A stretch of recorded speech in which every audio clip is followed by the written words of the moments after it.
錢塘，包錢塘。咦，嗰度咩嚟㗎？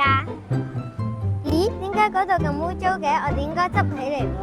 但我哋執咗都冇人注意，係咪咧？其實咧，呢個咁少嘅行動咧，都好重要㗎。每個咁少嘅行動咧，都會影響環境嘅。點解環保咁重要啊？因為環保係關於我哋嘅未來。如果我哋唔保護環境，空氣會越嚟越差，水質都會變差，仲會影響我哋嘅健康。咁我哋要點做咧？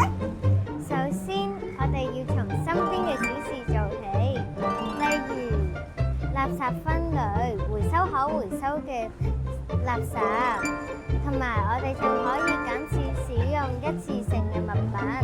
我哋仲可以多啲行路，少啲開車。聽起來都好簡單喎，不如我哋設計一個環保活動啊！好啊，俾更加多人參加我哋嘅環保活動。